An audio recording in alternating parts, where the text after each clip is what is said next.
Welcome to the championship week edition of Johnny's Intangibles. I'm Collin Wilson, and joining me today, as he always does, is Johnny Manziel to talk about the latest that's happening in college football.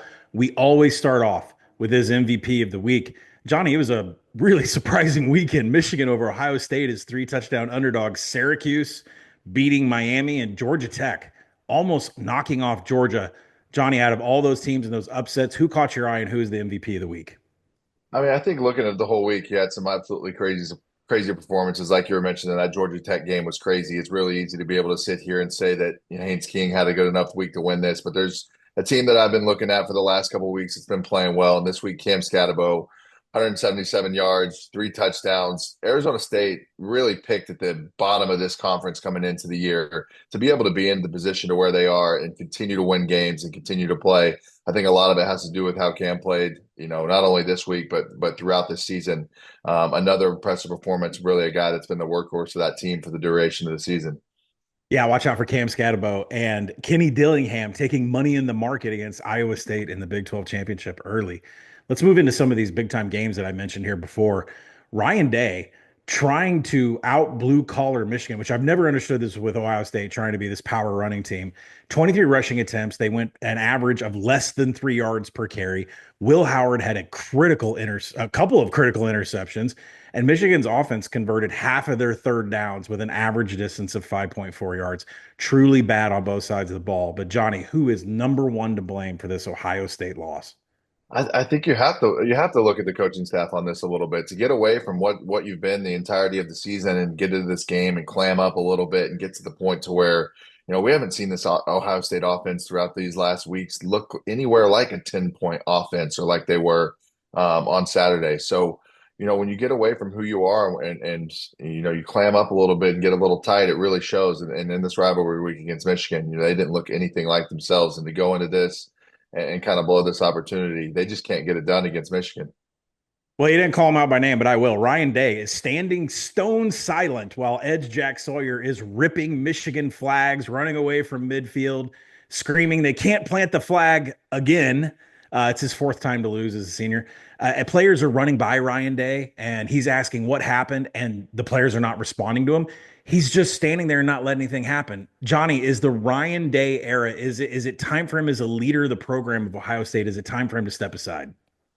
I'm not really sure. I think you obviously look at what they do throughout the rest of the season and you have so much success. They put themselves in a position to be able to get, into the playoff, get into these good situations and just can't get it done in a game that really means the most to Ohio State fans. So, it wouldn't surprise me if they do look in a different direction. He's had a lot of time there, but you look at the overall work and you think it would be something that would make that fan base happy. But if you don't beat Michigan, not a lot of the rest really matters at the horseshoe.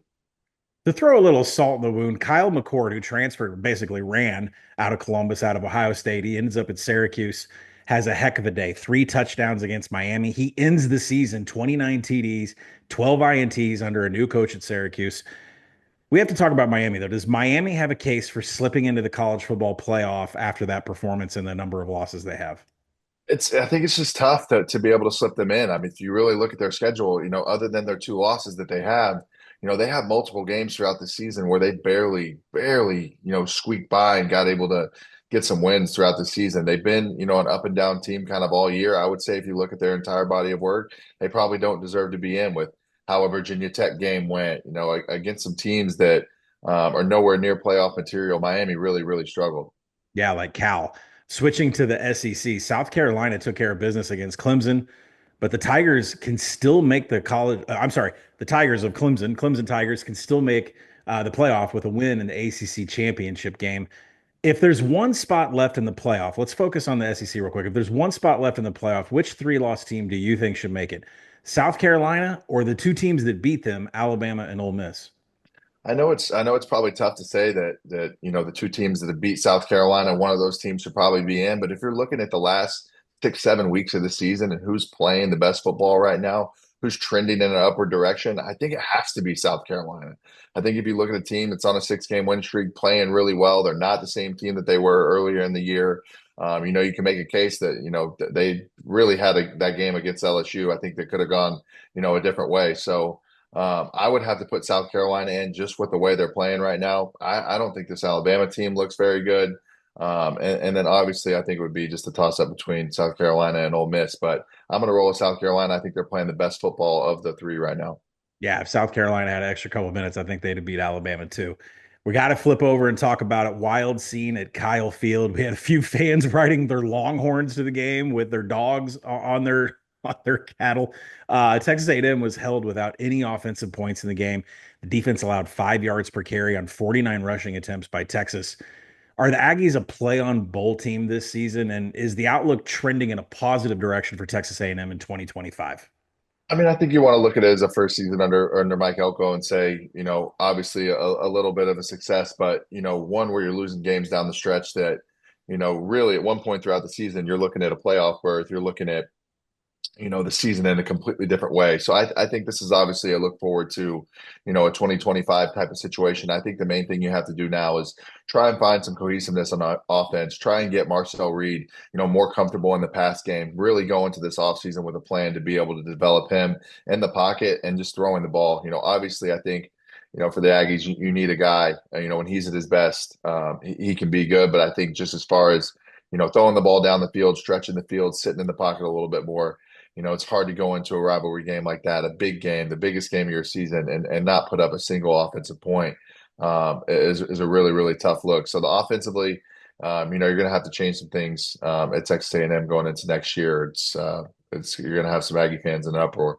So Johnny, the offensive coordinator of Texas A&M is Collin Klein, came down from Kansas State, obviously thrived when Marcel Reed took the position over at quarterback.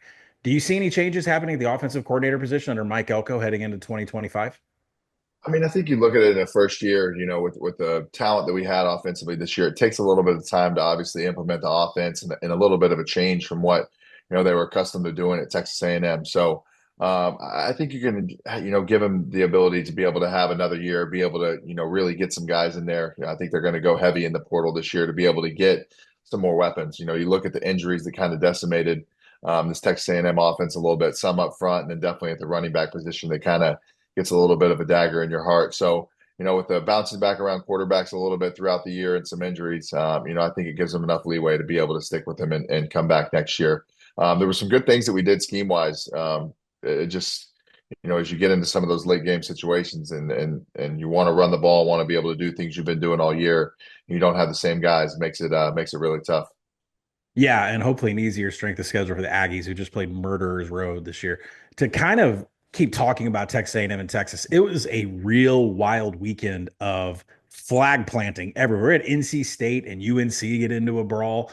Mike Norvell's refusing to shake Billy Napier's hand after the game because Florida's trying to plant a flag. Arizona State is spiking a trident in the middle of the field of Arizona. But I think the one that's interesting is Steve Sarkisian saw his players after the game run towards the middle of the field at Kyle Field and try to get on that Texas A&M logo. He ran after him. He chased them away and was not going to allow that to happen. Johnny, listen, Baker Mayfield came out. He is all about plant flagging still to this day. Where do you stand on the flag planting epidemic that was week 14? I mean, in big rivalry weeks like this, I really think you have to look at it and say, if you don't want somebody to do something like that, go out and take care of it on the field. I look at that Ohio State situation this week and just like you have every chance. You're really big favorites in this. Well, of course, Michigan's going to be pumped up to go and do this.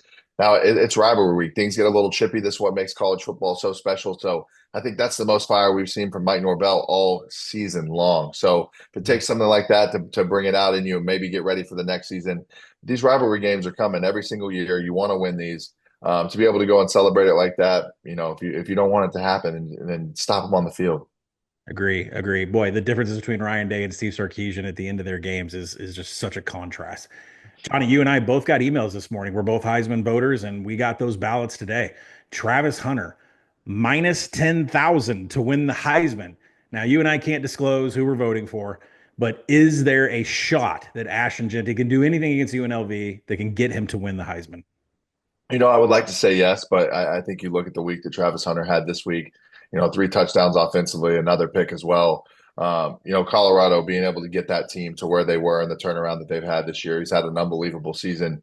So I would like to say yes. Obviously, I've been a huge Jeanty fan all year. I think this guy's done everything the right way. I think he's played incredible football, and probably in any other year he's gonna have a chance to go home and take that trophy. So, I think obviously for him going to this UNLV game and try and slam another 200 plus yard game and try and maybe leave some doubt, but I don't know. Right. It's going to be tough. Last thing we're going to leave on is the fact that the coaching firings have already started happening. I bet you there's been two since we started recording. But one of the names that one of the names that came up was Mack Brown at North Carolina. Now Brown won a national title at Texas. He departed there in 2013. What was your recruiting experience with Brown and the Longhorns?